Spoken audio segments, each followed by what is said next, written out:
Does ditching gluten or going on a gluten-free diet improve your health, and who is it appropriate for?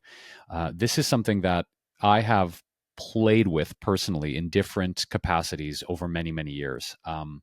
For me, I want to preface this by saying probably in 2005, so 20 years ago, I noticed that when I was eating a lot of things like baked goods or seitan, which is sort of a wheat meat that a lot of people use as a meat-like protein substitute in the vegan diet, I noticed that I just was not feeling so good. My gut health wasn't feeling so awesome, and so for many many years, probably for close to a decade, I did a gluten-free diet.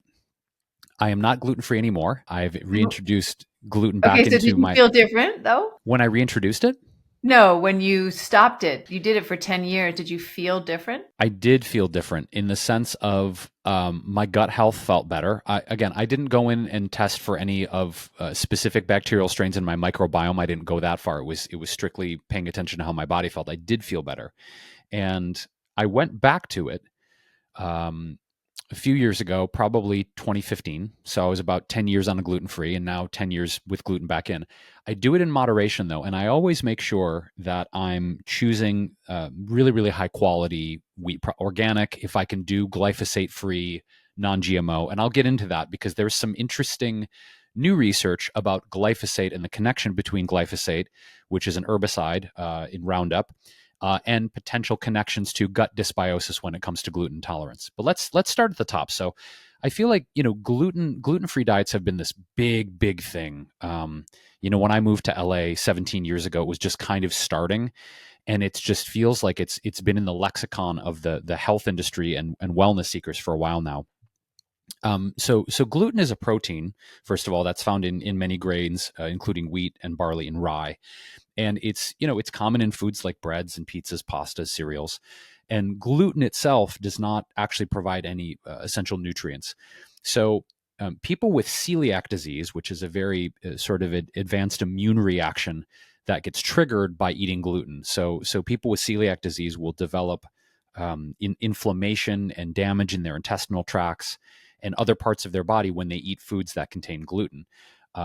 Current estimates, I think, are around 1% of the population has celiac disease. So people who do have it, a gluten-free diet is absolutely necessary to eliminate inflammation in the body and related symptoms.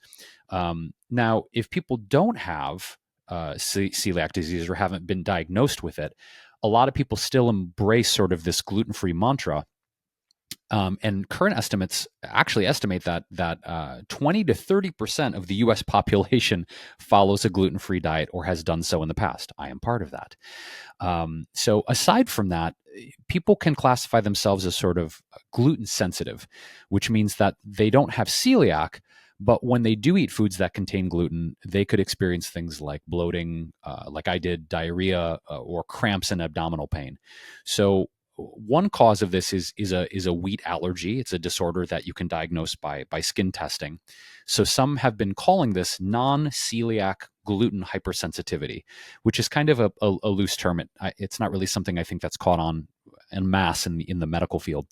But the point is, people are like, okay, I want to do a gluten-free diet because I don't feel good, like I did back in 2005.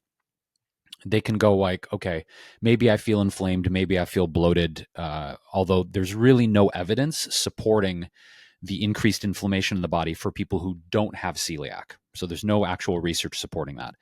A lot of people have done it because of marketing or celebrity endorsements or seeing their favorite athlete or entertainer going gluten free.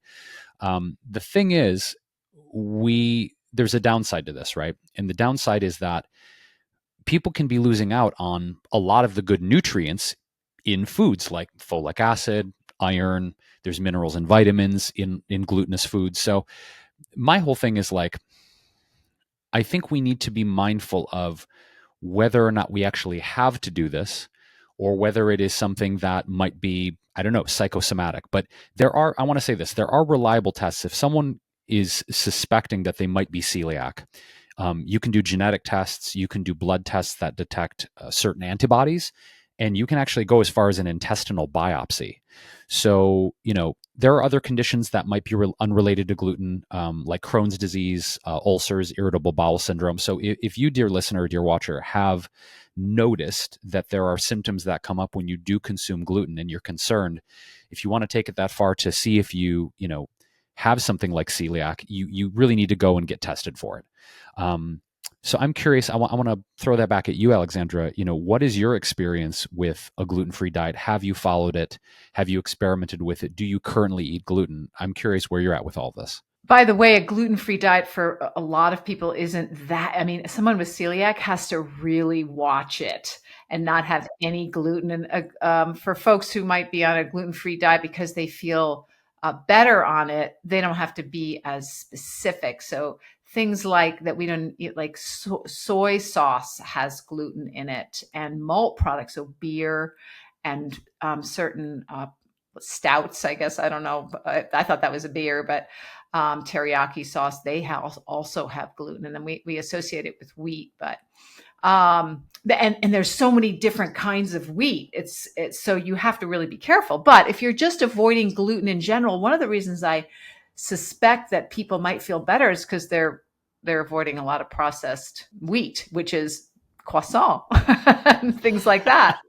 Although interestingly, if you go to Europe, they don't have nearly as much gluten in their wheat as we do because they use something called a soft wheat for most of their breads and such. And we use a hard red wheat, which has a lot of protein in it. And actually, we've put even more protein in it, which means we put even more gluten. So a lot of people might go to the Europe and have their bread and not feel it. So you could go to Europe and eat as many croissants as you want, and maybe you'll feel just fine. Um, right. So anyway, for me, I did take a test once just of general allergies, and it said that I had a sensitivity to gliadin, which is in gluten. And so I kind of don't eat bread just because it's not sweet. So it's useless to me. I love sweet things, and it's not a vegetable, so it doesn't have as many. I know it has fiber and such, but so I just basically don't eat meat. Most cereals and stuff. I don't. Yeah, beans, but not as many grains, I would say. But it's sort of not a gluten-free diet at all. It's and I don't feel a difference really if I eat wheat. So I don't know if that was a lot of allergy tests you have to be careful for. They're not necessarily. Um, it told me also that I was allergic or sensitive to carrots, and I eat a ton of carrots, and I feel fine.